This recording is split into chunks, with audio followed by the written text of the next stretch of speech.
Hi guys, welcome back to my channel. So I have had this box in my living room for 24 hours and I have not opened it because my finished cookbook is in here and I thought we should open it together. So you may remember right before Christmas I did the cookbook cover reveal. I had the cover, but as you might remember it was blank inside, so it was just a mock. But now we get to see the real thing. The one thing I'm wondering is, remember I showed you this cute little ribbon that's here to guard your place? I really like the white version, but they also sent me a version with a blue ribbon. I don't know, the blue was giving me sort of like a baby shower vibe, so we will see together what it ended up being, because I actually never found out if it was for sure gonna be the white one. So let's open it up, shall we? This is so exciting. This has been 2 years in the making. I had no idea how long it took to put a cookbook together, although it does sort of feel like it flew by. I think because I packed a lot in that 2 years. All right, here we go. I wonder if it's just one. I think it's just one. All right, let's see. This is the real deal. Okay, a little packing slip. Oh, it's wrapped. Okay, like a real present. Wow, this reminds me of when I was in high school. We used to have to cover all of our books like this in paper bag. Do you remember that? It was about this size textbook. Oh my gosh, I can't believe it. Here it is. Ta-da! Oh, there I am. All right, let's see. Oh, it's the white ribbon. Yay! It's the white ribbon. All right, let's just see. Do we have 101 recipes? Oh, I love that. Look at that. This is great because when you come see me on my book tour, this is where I can sign the book. We've had a lot of people vote for cities. If you missed that, you can vote in the community tab. I'm hoping to do about 10 to 12 cities, and as soon as it's finalized, I will do a video and show you all the dates and all the cities. Wow, I just have to take a minute. Look at this. Okay, wow. This is really awesome. One of the things that I really love about this book is all the different features. I just really wanted a lot of value to go into this book. So it's packed with stuff. So in the beginning, there's a whole section about entertaining essentials, how to build a collection, which I think is so important when you're just starting out. You don't want everything to look like it came from a mail order catalog. You want it to look acquired, and I just think that gives your party so much more soul. So you have that with all my tips on how to build that collection. Then there is the checklist. So if you really are starting out from the beginning, I gave you a checklist of what are the pieces, what are the essential pieces that you need for entertaining. You don't need it all. Another thing that's really fun about this book and why it's kind of sentimental seeing it now is it was all shot in my home in Los Angeles before we moved here to France. So seeing pictures of my old kitchen, our outdoor dining table, we had so many wonderful family dinners. And this is the fun part about this book for my girls, is all of their childhood recipes are all in this book. In the house that they grew up in. So it really does mean so much to me, and I hope that these recipes that have meant so much to me over the years and have become family favorites will one day mean something to you and your family and hopefully become family favorites. I also thought it was important to include a whole section here about awkward situations. It's called Well, That's Awkward, because it happens, and every time you entertain, there's one little thing that just gets awkward. Things like a guest that won't get off their cell phone, guests who bring extra guests, somebody who spills something or breaks something, guests who won't leave at the end of the party. All of these things are real situations that have happened to me time and time again over the years, and I wanted to arm you, especially if you're a beginner, with the solutions of the things that work best. I've got a great one for the cell phone. So it's in this book.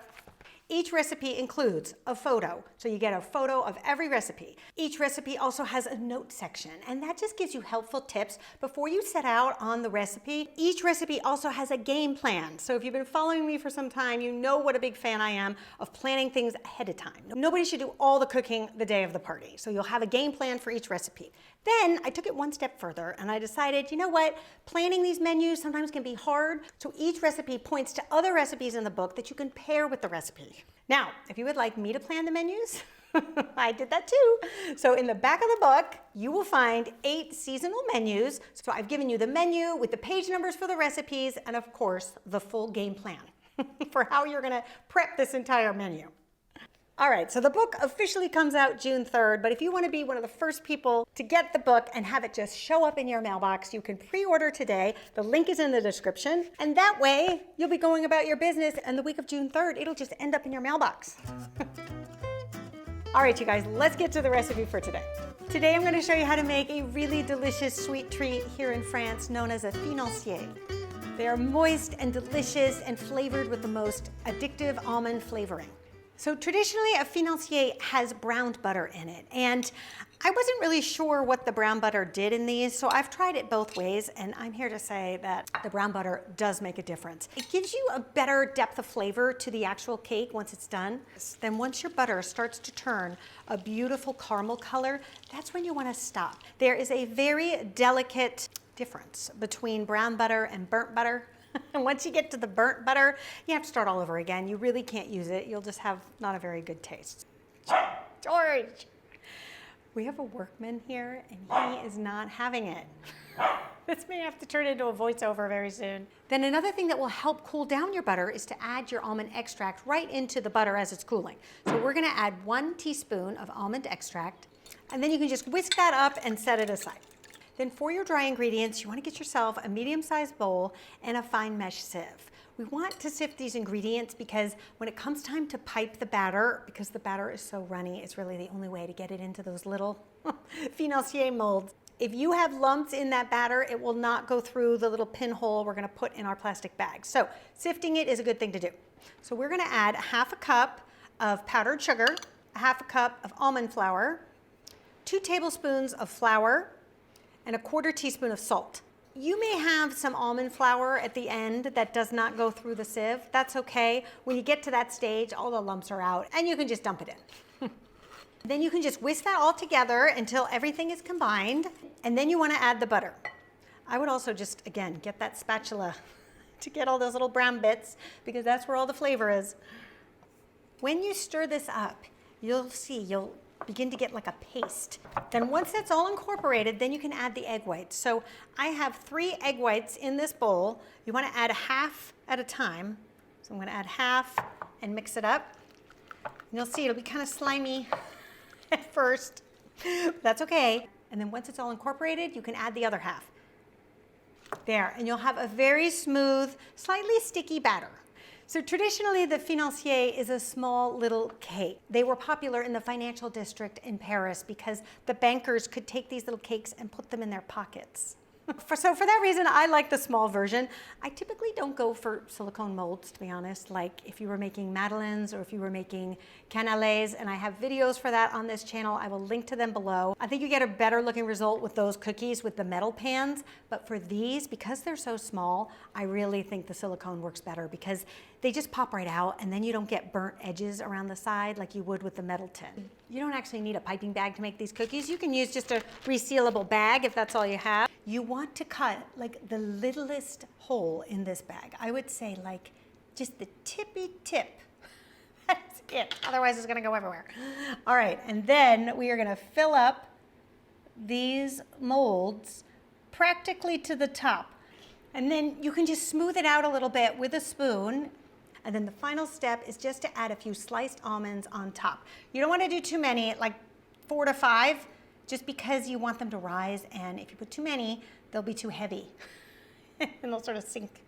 Now we're going to bake these at 350 degrees Fahrenheit, 325 if you're doing convection, for about 25 to 30 minutes, just until they're nice and set and golden brown. They are extremely easy to pop out of this little silicone mold. Let me just show you. You just lift it up and pop out the bottom, and they pop right out. And you can see they're gently risen, golden brown on the sides. When you bite into them, you'll just see how moist and delicious these are. They are so good. Should I just pop it in my mouth? Those are so good. They're kind of chewy on the outside and very almondy on the inside. The texture is what gets me. And they're so little, you can have 2. And if my cookbook is in your future, I really hope you pre-order. There's so many ways that it helps me as an author, as far as making bestseller lists, getting media opportunities, and great venues for a book tour. All right, you guys, the link is in the description. I can't believe it's done. I'll see you back here next time. Bye.